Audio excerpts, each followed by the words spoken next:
Ábrele tu corazón. Bien, hermanos, ya estamos listos para la enseñanza de la palabra del Señor.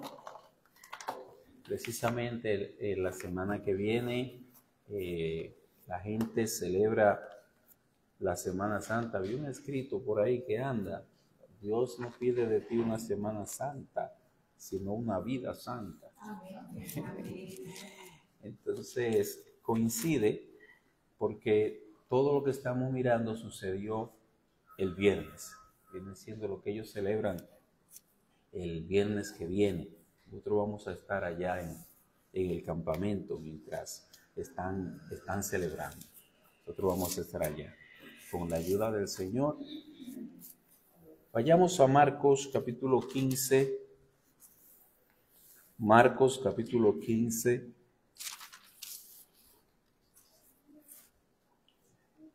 En el verso 42, el Señor nos permite ya terminar este capítulo 15, pues estamos arribando casi al final del Evangelio de Marcos. Dice Marcos capítulo 15, versículo 42, cuando llegó la noche, porque era la preparación, es decir, la víspera del día de reposo, José de Arimatea, miembro noble del concilio, que también esperaba el reino de Dios, vino y entró osadamente a Pilato y pidió el cuerpo de Jesús. Pilato se sorprendió de que ya hubiese muerto, y haciendo venir al centurión le preguntó si ya estaba muerto. E informado por el centurión, dio el cuerpo a José, el cual compró una sábana y quitándolo, lo envolvió en la sábana y lo puso en un sepulcro que estaba cavado en una peña, e hizo rodar una piedra a la entrada del sepulcro. Y María Magdalena y María, madre de José, miraban dónde lo ponían. Amén. Oremos. Adorable Señor, bendito Padre Celestial, tu pueblo te espera, no solamente tu segunda venida, sino que espera como las aves pequeñas esperan de sus madres el alimento. Así esperamos, Señor, que tú suplas nuestra necesidad con tu palabra. Amén. Que por favor, oh Dios, tú veas lo que nosotros no vemos, necesidades profundas, necesidades internas.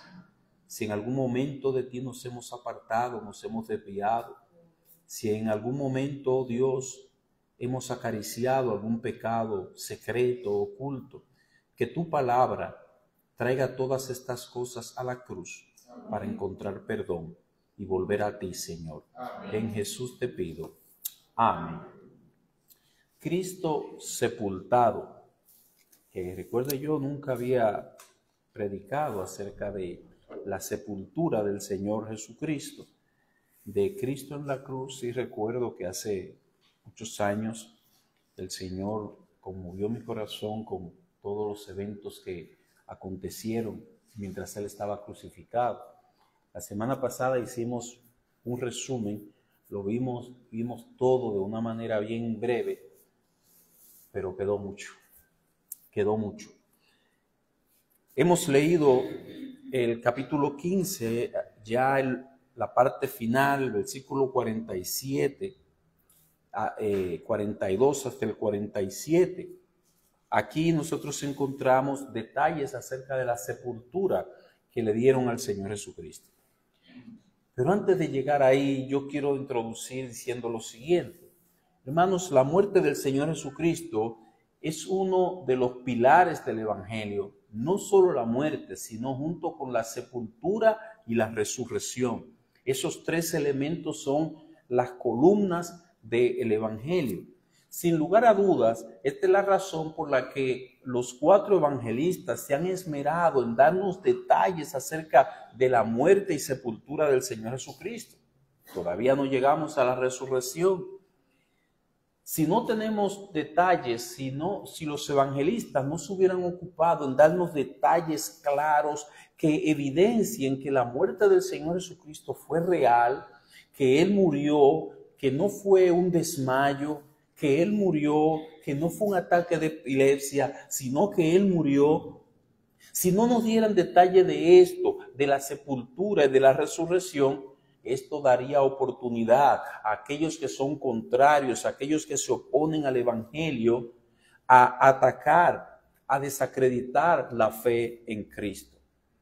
O sea que esos detalles nos salvaguardan del descrédito de aquellos que no creen, que entienden que lo que hizo Cristo no fue una muerte y sepultura real. El corazón de muchos se ha desviado en ese sentido. Sin embargo, los detalles que vemos aquí, a todas luces nos dicen que la muerte y resurrección del Señor Jesucristo fueron reales y son el soporte de los salvados. En ello está la fe de todos aquellos que estarán con el Señor Jesucristo por la eternidad. Tal vez algunos nos preguntemos, pero ¿y por qué es importante la sepultura de Jesús? Ok, yo entiendo la muerte, pero ¿por qué es importante la sepultura de Jesús? Bueno, la sepultura de Jesús tiene mucha importancia.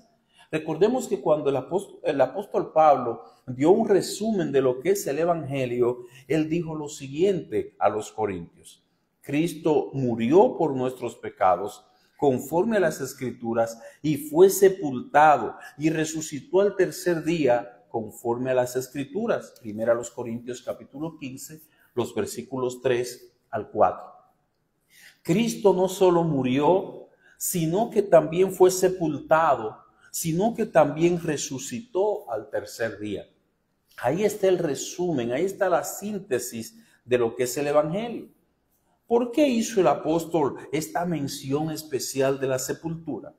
¿Qué parte tenía la sepultura en la obra de la redención? No debemos olvidar que de la muerte de nuestro Señor Jesucristo depende la esperanza de todos los pecadores redimidos. Por lo tanto, los evangelistas establecen cuidadosamente, meticulosamente la realidad de este hecho histórico. La sepultura fue parte importante en todo ese proceso. La sepultura es la evidencia también de que Él murió.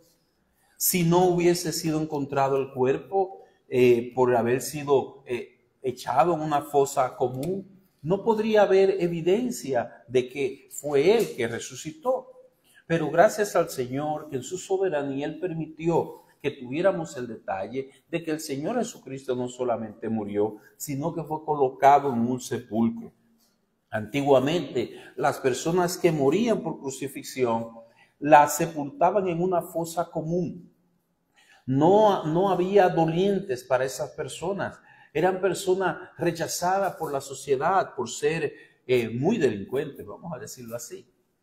Por lo general nadie reclamaba sus cuerpos. En el caso del Señor Jesucristo, en cumplimiento de las profecías, Isaías 53 lo dice, Él fue sepultado. Sin lugar a duda, Dios estaba dirigiendo todo lo que estaba ocurriendo conforme a su plan.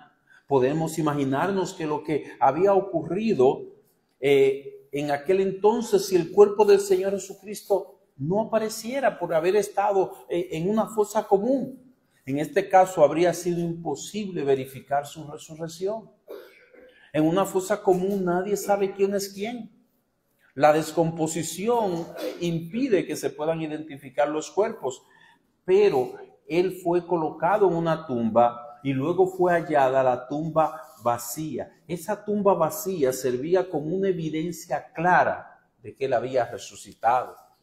Vayamos al versículo 42.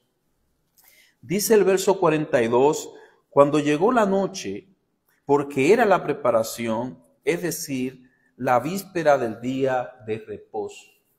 ¿Cuántas cosas en ese día de la preparación, ese viernes? Recordemos que el Señor Jesucristo sufrió, fue crucificado el día de la preparación, o sea, el viernes. Era el día, se llamaba el día de la preparación, porque era el día en que la gente preparaba alimentos, se preparaba espiritualmente para el sábado, que no se hacía nada. Los días en el calendario judío no tenían nombre como ahora nosotros tenemos, lunes, martes, miércoles, sino que todo partía del día de reposo. Después del día de reposo venía el primer día, que es el domingo. Antes del día de reposo era el día de la preparación. Entonces así ellos iban ubicándolo. El día de reposo era el punto de referencia. El Señor Jesucristo murió a eso de las 3 de la tarde del viernes. Duró 6 horas crucificado. De las 3 de la tarde, recuerde que ellos no veían el día como nosotros, que lo vemos hasta las 12 de la noche. Ellos veían el día desde la salida del sol, 6 de la mañana, hasta la caída del sol, las 6 de la tarde. O sea que desde la muerte del Señor Jesucristo a las 3 de la tarde hasta las 6 quedaban 3 horas. Ellos hicieron todo para que los cuerpos no permanecieran crucificados allí en el día de reposo, o sea, ya a partir de las 6 de la tarde. Esa era la prisa que había por quitar aquellos cuerpos de allí. Entonces todo estaba, según los soldados romanos, arreglado de que bueno, hay que quitarlo y echarlo en una fosa común lo más rápido posible por causa de la costumbre judía. Dice el versículo 43, José de Arimatea, miembro noble del concilio, que también esperaba el reino de Dios, vino y entró osadamente a Pilato y pidió el cuerpo de Jesús. Pilato se sorprendió de que ya hubiese muerto y haciendo venir al centurión, le preguntó si ya estaba muerto. Aquí le he denominado a estos 2 versículos una valiente solicitud. Parece que de la nada sale un personaje. Bueno, todo lo que se tiene planeado es que va a ser echado en la fosa común. Los discípulos habían sido dispersos. Los familiares cercanos, no sabemos por qué, en la narración no nos dice, no estaba en el plan del Señor que ellos solicitaran el cuerpo de Jesús. Todo parecía, repito, indicar que el Señor Jesucristo no tendría sepultura. Pero justo en ese momento, antes del día de reposo, después de las 3 de la tarde, cuando todo indicaba que Jesús iba a ser sepultado indignamente, no iba a ser tomado en cuenta. Ante la sorpresa de todos, apareció en la escena un hombre llamado José de Arimatea, rico, que con una valentía dice que se presentó ante Pilato. Eso es ser valiente porque él era miembro del Sanedrín. Y usted sabe lo que significaba oponerse al Sanedrín. El Sanedrín era que había hecho crucificar a Jesús. Y ahora este hombre se presenta ante Pilato oponiéndose al Sanedrín, siendo él miembro, diciendo con esto que él no estaba de acuerdo con el Sanedrín y pidiendo nada más ni nada menos que el cuerpo de Jesús. Valentía, diligencia. Él mostró toda esta iniciativa. Se hizo cargo de todo lo relacionado con la sepultura del Señor Jesucristo. Hasta ahora no se había hablado nada de él, no sabemos nada de José de Arimatea, pero hay unas pocas palabras de los evangelistas, de Marcos especialmente, que nos muestra qué persona era la que estaba allí, que era la persona ideal para llevar a cabo la sepultura del Señor Jesucristo y que se pudiera evidenciar la resurrección. De lo poco que sabemos de este personaje es que, repito, él era parte del Sanedrín, aunque él no consintió con la muerte del Señor Jesucristo.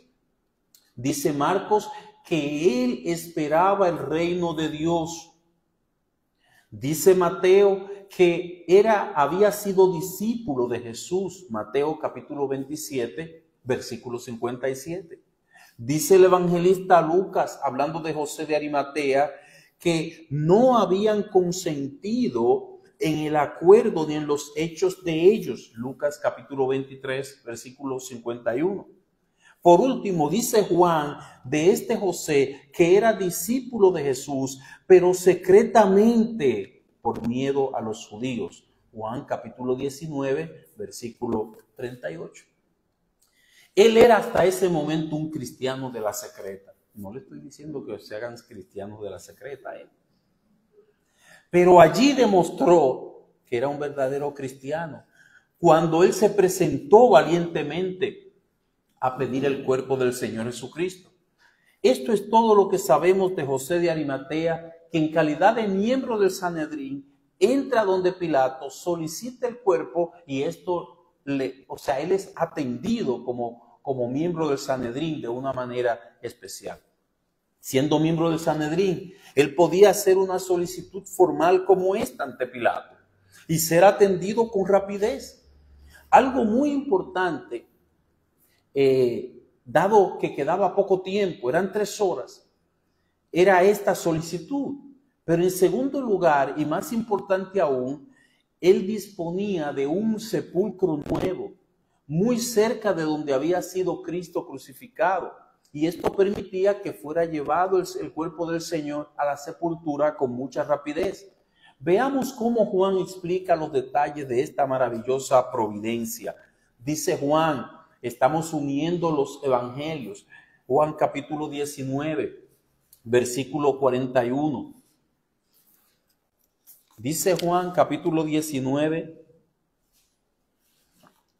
el verso 41. Y en el lugar donde había sido crucificado había un huerto, y en el huerto un sepulcro nuevo, en el cual aún no había sido puesto ninguno.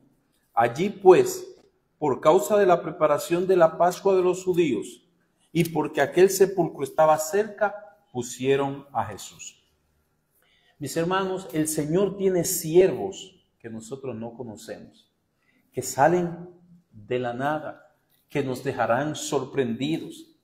Siervos de Él en todos los niveles sociales, que en algún momento darán su servicio al Señor Jesucristo. José de Arimatea tuvo claramente una motivación, tuvo como motivación un deseo de honrar a Jesús, de hacer algo por su Salvador, de ponerlo en alto, de honrarlo con una sepultura digna.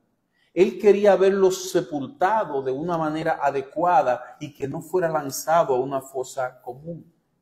Además, es necesario recalcar que la gracia de Dios se manifestó con José de Arimatea, dándole valor, haciéndose valiente en esa situación para él actuar como actuó. Con esta acción de él pedir el cuerpo de Jesús, él estaba confesando abiertamente ante todo el mundo, incluyendo el Sanedrín, que él era un creyente en Cristo Jesús. Eso es necesario, hermanos, que esa profesión de fe se haga pública, se haga evidente. No hay cristianos de la secreta. Versículo 44. Dice el verso 44, Pilato se sorprendió de que ya hubiese muerto, y haciendo venir al centurión, le preguntó si ya estaba muerto, e informado por el centurión, dio el cuerpo a José. Aquí yo le he titulado una muerte confirmada. El gobernador Pilato fue cuidadoso en esto. Él quiso confirmar que Jesús ya estaba muerto. Le tomó por sorpresa que tan rápido ya hubiera expirado, porque él estaba acostumbrado a ver otras personas que duraban más tiempo colgados allí. Algunos condenados tardaban más en morir. Incluso hubo que tomar una medida de quebrar las piernas, que era una costumbre muy cruel, de romper las piernas para que la persona no pudiera levantarse un poco y tomar aire. La muerte de crucifixión era una muerte que finalmente era por asfixia. No podía tomar aire porque el peso del cuerpo lo bajaba, y al quebrarle las piernas no podían hacer el esfuerzo para tomar aire. Esto lo hacían para acelerar la muerte del reo. El Señor Jesucristo, después de 6 horas crucificado, entrega al Espíritu. Y qué bueno fue que Pilato comprobara que de verdad él estaba muerto, que él no se confiara sencillamente en la petición de José de Arimatea, sino que le pidiera al centurión que diera un informe de si el reo ya estaba muerto. El hecho de que el gobernador romano fuera tan estricto en su investigación, eso fue algo de la providencia divina, puesto que quedó fuera de toda duda el hecho de que Jesús había muerto realmente. No, el gobernador lo certificó, confirmó, comprobó que el Señor Jesucristo había muerto verdaderamente, y de eso no hay duda. A partir de aquí, nadie puede argumentar que el Señor Jesucristo haya sido colocado en el sepulcro estando vivo, o estando desmayado, o estando con algún ataque epiléptico o algo parecido, y que después logró reanimarse al sentir el frío de la tumba. No. Los que sostienen esta postura tienen que ignorar entonces la certificación que hizo el gobernador de la muerte del Señor Jesucristo, que él confirmó con el centurión romano que Cristo había muerto. Además, las heridas confirman que murió por nuestros pecados. Esas heridas que él tenía, esa lanza que le atravesó. Entonces no fue un desmayo, sino que el Señor Jesucristo de una manera confirmada murió por nuestros pecados. Hermano, qué glorioso es esto, que nuestra fe no está basada en la suposición, nuestra fe no está sujeta a conjeturas, sino que nuestra fe está anclada en un hecho comprobado. El Señor Jesucristo murió, entregó su vida. El Evangelio de Juan nos informa que en este proceso de sepultura, José de Arimatea fue ayudado por alguien más, otro miembro del Sanedrín, otro miembro noble del Sanedrín. Fue nada más ni nada menos que Nicodemo, dice Juan capítulo 19, en el verso 39.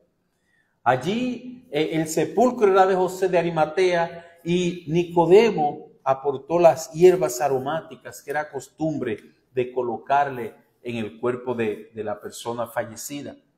Estos dos destacados personajes de la clase dirigente de Israel hicieron lo que habría sido imposible para los discípulos, porque los discípulos no iban a poder hacer eso. Ellos no tenían esa facilidad de poder llegar ante Pilato como gobernador. Incluso ellos eran galileos para que le prestara ese servicio de entregarle el cuerpo del Señor Jesucristo. Pero de esta forma, estos personajes dieron cumplimiento con toda exactitud a lo que decía el profeta Isaías. Dice el profeta Isaías en el capítulo 53, en el verso 9, y se dispuso con los impíos su sepultura. Estaba dispuesta su sepultura con los impíos, con los ladrones que estaban con él allí crucificado. Dice, pero con los ricos fue en su muerte. Finalmente fueron dos personas acaudaladas las que sepultaron al Señor Jesucristo. Versículo 46 de Marcos capítulo 15 dice, el cual compró, hablando de José de Arimatea, una sábana y quitándolo lo envolvió en la sábana y lo puso en un sepulcro que estaba cavado en una peña e hizo rodar la piedra a la entrada del sepulcro. Verso 47, y María Magdalena y María, madre de José, miraban dónde lo ponían. Es sorprendente cómo el Señor organizó todo. Dos miembros del Sanedrín son los que sepultan al Señor Jesucristo, José de Arimatea y Nicodemo. Dice Juan, también Nicodemo, el que antes había visitado a Jesús de noche, vino trayendo un compuesto de mirra y áloes como 100 libras. En el capítulo 19, versículo 39 de Juan. Los romanos tal vez pensaron, como dijimos, en una fosa común. Era lo que le esperaba a Jesús, pero Dios en su soberanía tenía planeado y había sido profetizado que para el Señor Jesucristo habría una sepultura digna. Una sepultura que pudiera evidenciar que el cuerpo estuvo allí y que luego resucitó. Una sepultura en un sepulcro nuevo, con las especias aromáticas que era costumbre utilizar por el pueblo judío. Y nosotros nos preguntamos, ¿qué nos enseña todo esto? Muchas cosas. En primer lugar, si nosotros nos preguntamos, ¿por qué murió el Señor Jesucristo? ¿Qué es lo que se nos narra aquí? Su muerte y sepultura. Bueno, de alrededor de 50 razones por las cuales el Señor Jesucristo murió, yo le diré alrededor de 10. Él murió para mostrar su amor por nosotros. Él murió para el perdón de nuestros pecados. Él murió para dar vida eterna a todo aquel que cree. Él murió para reconciliarnos con Dios. Él murió para redimirnos del presente siglo malo, sí, de este mundo. Él murió para llevarnos a Dios. Él murió para que tengamos entrada al trono de Dios. Él murió para librarnos de la esclavitud del pecado. Él murió para librarnos de la esclavitud del miedo a la muerte. Él murió para garantizar nuestra resurrección. Sí, así como Él resucitó, nosotros también vamos a resucitar. Esas fueron las razones de la muerte del Señor Jesucristo. Sin embargo, nosotros vemos aquí que son todas en nuestro favor. Nada que tenga que ver con la muerte de Cristo fue para sí mismo. Su muerte fue para nosotros y por nosotros. Si la muerte y la sepultura del Señor Jesucristo, mi hermano, no conquista nuestros corazones, no agarra nuestros corazones para amarle, para servirle, para honrarle, ¿qué otro evento puede hacerlo?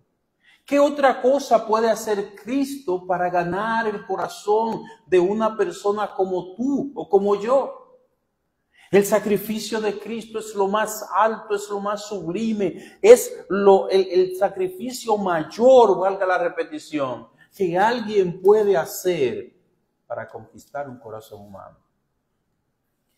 Tal vez el mundo te ha conquistado. Trata de conquistarte, trata de amarrarte con sus tentáculos, trata de atraerte, trata de retenerte. Mira a la cruz. Nadie va a hacer por ti lo que hizo el Señor Jesucristo en la cruz del Calvario. Míralo en su muerte, míralo en su sepultura, míralo detenidamente, considéralo, medita en Él. Y verás que ciertamente no hay razón para que tu corazón esté apartado del Señor Jesucristo.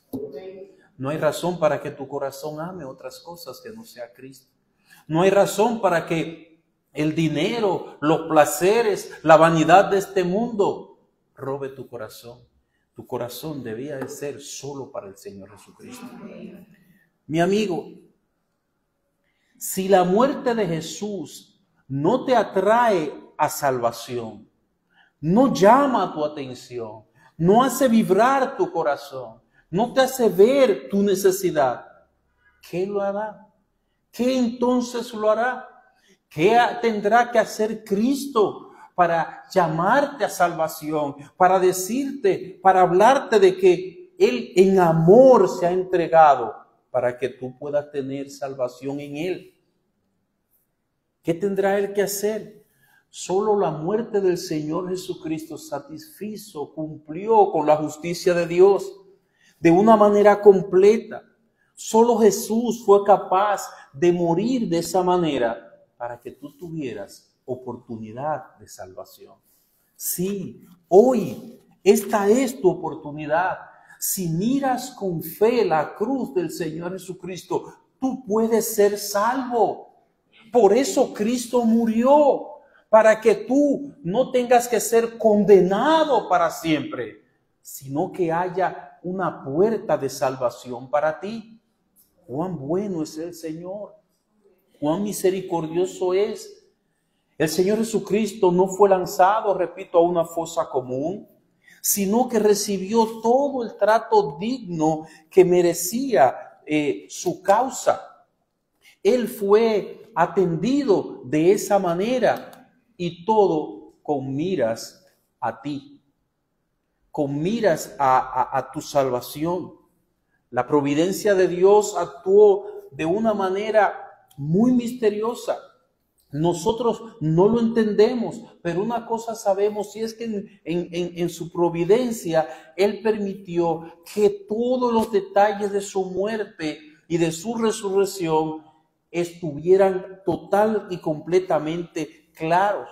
Señor Jesucristo murió, fue sepultado y resucitó. La tumba estuvo custodiada todo el tiempo y esto sirvió como una evidencia de que no fue algo inventado, sino como una prueba de que el cuerpo se levantó de la tumba y que la tumba quedó vacía. No fue un robo del cuerpo porque estaba custodiado por soldados romanos. No era el fruto, repito, de cualquier invento. Así, mi amigo, tu fe puede también estar fundada en hechos completamente evidenciables. No hay algo mejor que anclar la fe en algo firme. Pero cuán triste es cuando la fe, la confianza de cuando tú partas de este mundo sea algo vago, sea algo infundado, que tú digas, bueno, yo no sé qué pasará con mi alma. Yo sé que yo he vivido en este mundo, he hecho cosas buenas y cosas malas, pero yo no sé qué pasará con mi alma. Pero ¿y tú permites que tu alma esté sustentada en algo tan dudoso, tan vago, algo con tan poca firmeza, habiendo un fundamento, una roca firme, unos eventos que fueron evidenciables, unos eventos que Dios llevó a cabo en su providencia de una manera tan clara que nosotros podemos confiar plenamente en esa muerte sustitutoria del Señor Jesucristo? Confía, mi amigo, en la muerte de Cristo. Confía en Cristo, mira esa cruz, mírala con fe y deposita toda tu confianza en Él. Que tu entrada al cielo sea basada solamente en la muerte sustitutoria de Cristo Jesús. Que no esté basada en tu buena conducta, que no esté basada en nada que tenga que ver contigo, que no esté basada en ninguna otra persona, solamente en la muerte del Señor Jesucristo. A eso te invitamos, mi amigo. En segundo lugar, hermano, nosotros podemos decir libremente con el autor de este himno, nadie pudo amarme como Cristo. Es incomparable su amistad. Solo Él pudo redimirme del pecado por su amor y su bondad. Dice Pablo, hablando a los corintios, pues el amor de Cristo nos apremia, leo la versión de las Américas, habiendo llegado a esta conclusión, que uno murió por todos, por consiguiente todos murieron, y por todos murió, para que los que viven ya no vivan para sí, sino para aquel que murió y resucitó por ellos. Segunda a los Corintios capítulo 5, versículo 14 y versículo 15. La persona que más bien ha hecho en tu vida, sin duda alguna, es Cristo Jesús. Dice Pablo que el amor de Él nos apremia. Dice la versión del 60, la Reina Valera, que el amor de Cristo nos constriñe. Es como que toma nuestras entrañas. Es como un impulso que nace dentro de nuestro ser. ¿Cómo es esto que el amor de Cristo nos constriñe? Sí, porque murió por todos y por consiguiente todos murieron. Por todos murió. Esa muerte de Cristo es el impulso de nuestro corazón. No es algo que nos empuja como si alguien nos empujara por la espalda, sino que nos constriñe. Es desde adentro que nos impulsa a nosotros no vivir para nosotros mismos, sino para aquel que murió y resucitó por nosotros. Eso es lo que Pablo está diciendo. La persona que más bien ha hecho en nuestra vida no es nuestra madre, es Cristo Jesús, sin lugar a duda. Nada de lo que tú le des a Él se podrá comparar con lo que Él ha hecho por ti. Es un precio impagable. No tenemos con qué devolver a Cristo. Mi hermano, tu compromiso con Cristo debe ser amarle, servirle y serle fiel. Eso debe ser un compromiso. Ya no pesa sobre ti una ley. Ya no hay una ley que te dé un mandamiento, que te obligue a hacer algo. No, no se trata de ese tipo de obligación. Tampoco te obliga el miedo al castigo. Bueno, si yo no me entrego al Señor y le amo, me va a pasar esto o aquello, No, sino que es un compromiso que deriva de haber recibido una muestra de amor como la de Cristo al morir en la cruz y ser sepultado por ti. Es esa muestra de amor al Señor Jesucristo la que nos compromete con Él. Es un compromiso distinto a una ley. Es un compromiso diferente al miedo por un castigo. Nadie te está diciendo, mira, comprométete con el Señor. Es cada vez que tú miras esa cruz y recuerdas lo que Él hizo por ti, lo que va a comprometerte con Cristo. Es eso brotando desde tus entrañas, a solas con Él, que te va a hacer formar un compromiso real y verdadero con Él. En tercer lugar, mi hermano, qué dulce es poder decir, voy al cielo, por el solo hecho de que he puesto mi fe en Cristo, quien dio su vida por mis pecados. Por eso voy al cielo. La salvación no depende de nuestro buen comportamiento, sino del hecho de haber confiado plenamente en el sacrificio del Señor Jesucristo en nuestro favor. Qué bueno es poder ir confiados en el Señor Jesucristo. ¿Por qué Dios tiene que otorgarnos? ¿Por qué Dios tiene que abrir la puerta del cielo para nosotros? Por la muerte del Señor Jesucristo en nuestro favor. Porque se efectuó el pago justo por nuestros pecados. En cuarto y último lugar, mi hermano, si nuestro corazón ha dejado de arder por su palabra, si nuestro corazón ha dejado de amar las reuniones con su pueblo, si nuestro corazón ha dejado de disfrutar la comunión con Él, mi hermano, es tiempo de volver a mirar ese sacrificio que Él hizo por nosotros. Nosotros que hemos creído. Recuerda lo que dice Pablo en 2 de Corintios 5:14. El amor de Cristo nos constriñe. El amor de Cristo nos apremia, nos empuja desde adentro. ¿Cómo estás disfrutando la comunión con Él? Mi hermano, ¿cómo estás saboreando las reuniones con su pueblo? Sí, con la iglesia. Mi hermano, ¿cuál es la respuesta de tu corazón a la palabra del Señor Jesucristo? Si has permitido en tu vida que esas cosas se apaguen, es tiempo de mirar otra vez a la cruz. La cruz es la que aviva nuestro corazón. El ver que Él murió y fue sepultado por nosotros. Es el amor de Cristo mostrado en la cruz y en su sepultura lo que nos impulsa o debe impulsarnos. Por eso concluyo preguntándote, ¿estás entregado a Jesús, a su servicio, a su obediencia, a su dependencia? ¿Te has dado a ti mismo para hacer la voluntad de Él y no la tuya? La principal entrega de una persona es cuando se entrega a hacer la voluntad de Dios y no la propia.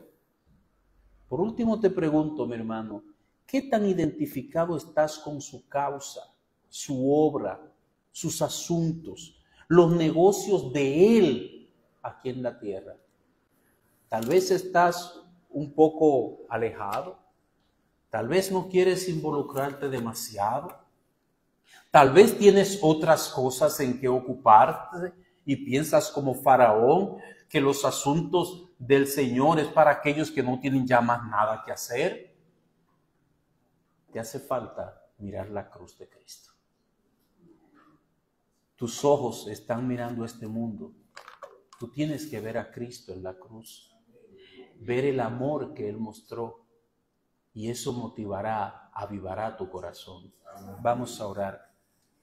Dios nuestro y Padre Celestial, gloria a tu nombre, Señor. Gracias porque te diste por nosotros. Gracias porque nos libraste de este presente siglo malo. Gracias porque tuyos somos, Señor. Gracias porque podemos volver a esa cruz y amarte más. Bendito Rey, alabado seas.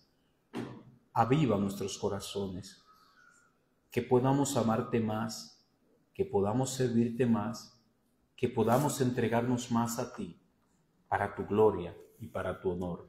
En Jesucristo. Amén.